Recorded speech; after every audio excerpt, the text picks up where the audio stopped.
அன்பார்ந்த அன்பிய உறவுகளே, பழைய கோவாவில் உள்ள ஓம் ஜீசஸ் பசிலிக்காவிலே 2013ஆம் ஆண்டு நவம்பர் மாதம் 19ஆம் தேதி முதல் 21ஆம் தேதி வரை தேசிய அளவிலே அன்பிய மாநாடு நடைபெற்றது. 70 ஆயர்கள், 7000த்திற்கு மேற்பட்ட அன்பிய பொறுப்பாளர்கள், அருள் தந்தையர்கள் இதிலே ஆர்வத்தோடு கலந்து கொண்டார்கள். அந்த மாநாட்டிலே வட இந்தியாவிலிருந்து வந்த ஒருவர் தனது வாழ்க்கையை அன்பிய கூட்டமானது எப்படி மிகப்பெரிய மாற்றத்தை ஏற்படுத்தியது என்பதை சாட்சியாக சொன்னார். நான் ஒரு குடிகாரன், குடித்துவிட்டு என் மனைவியை அடிப்பேன், பிள்ளைகளை அடிப்பேன், மனைவிக்கு உண்மையான கணவனாக இல்லை, பிள்ளைகளுக்கு உண்மையான தகப்பனாக இல்லை, சம்பாதிக்கிற பணத்தை எல்லாம் குடித்து காலியாக்கி கொண்டிருந்தேன். சில வேளைகளில் தெருவுகளில் கூட அரை நிறுவனமாக படுத்து கிடப்பேன். இப்படி என் வாழ்க்கை ஓடிக்கொண்டிருந்தது. நான் எந்த அன்பியத்தை சார்ந்திருக்கிறேனோ அந்த அன்பிய பொறுப்பாளர்களும் அந்த அன்பியத்தில் இருக்கின்ற மற்றவர்களும் என்னை அழைத்தார்கள். நான் வர மறுத்துவிட்டேன். பல்வேறு நபர்கள் பல்வேறு நேரங்களில் என்னிடம் சொன்னதின் காரணமாக, என்னை வேண்டி விரும்பி கூப்பிட்டதின் காரணமாக, வந்தால் இந்த ஒரு முறை மட்டும்தான் அந்த கூட்டத்திற்கு வருவேன் என்று சொன்னேன். சொன்னபடி அங்கு சென்றேன். வழக்கம் போல எல்லாரும் பைபிளை விரித்து வைத்து மெழுதிரை பொருத்தி வட்டமாக அமர்ந்திருந்தார்கள். எல்லாருடைய கையிலும் பைபிள் இருந்தது. 3 பேர் திருப்பாடல் 16ஆம் அதிகாரத்தை அன்றைய இறைவார்த்தை பயிர்வுக்காக வாசித்தார்கள். 3 பேர் வாசித்த பிற்பாடு அநேக மனத்தை தொட்ட வசனங்களை 3 முறை பகிர்ந்து கொண்டார்கள்.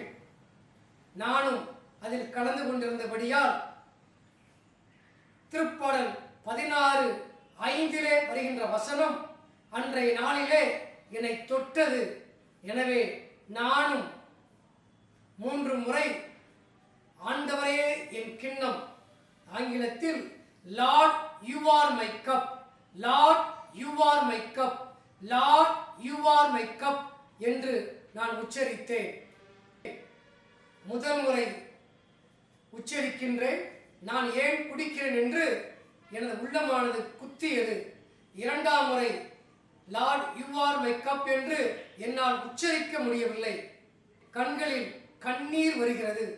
3ஆம் முறை Lord you are my cup என்று உச்சரிக்கவே முடியவில்லை. வாய் உளறுகிறது, கண்களிலிருந்து கண்ணீர் வருகிறது. தத்தக்கா புத்தக்கான்னு சொல்ல முடியாமல் Lord Lord Lord Lord Lord you are my cup என்று சொல்லி முடித்து விட்டேன். எப்பொழுது 3ஆம் முறை சொல்லி முடித்தேனோ அந்த நாளிலிருந்து நான் இன்று வரை பாருக்கு செல்வது கிடையாது, குடிக்க செல்லுவது கிடையாது. இப்பொழுது நான் சம்பாதிக்கிற பணத்தை முழுமையாக என் மனைவியிடம் கொடுக்கிறேன், என் குடும்பத்திற்கு செலவழிக்கிறேன், என் மனைவிக்கு நல்ல ஒரு கணவனாக இருக்கிறேன், என் பிள்ளைகளுக்கு நல்ல ஒரு தகப்பனாக இருக்கிறேன். இப்பொழுது நானும் சந்தோஷமாக இருக்கிறேன், என் குடும்பமும் சந்தோஷமாக மகிழ்ச்சியில் இருக்கிறது. எனக்கு இப்படிப்பட்ட மாற்றத்தை கொடுத்து என் குடும்பத்திற்கு நிம்மதியும் மகிழ்ச்சியும் கொடுத்தது இந்த அன்பிய கூட்டம்தான் என்று அவர் சான்று பகர்ந்தார். ஆம் அன்பார்ந்தவர்களே, நாமும் அன்பிய கூட்டத்திலே இறைவார்த்தை பயிர்வை ஆழப்படுத்துவோம். கடலின் ஆழத்திற்குள் சென்றால்தான் முத்து எடுக்க முடியும்.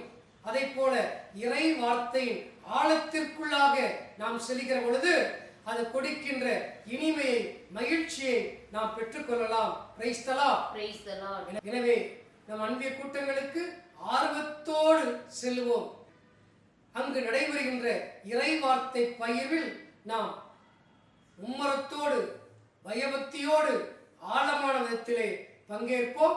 அப்பொழுது அன்பிய கூட்டங்கள் நம் ஒவ்வொருவருக்கும், அந்த அன்பித்திற்கு ஒவ்வொரு குடும்பத்திற்கும் சமாதானத்தையும் அமைதியும் தரும். அன்பிய வாழ்வே கிறிஸ்தவ வாழ்வு, கிறிஸ்தவ வாழ்வே அன்பிய வாழ்வு.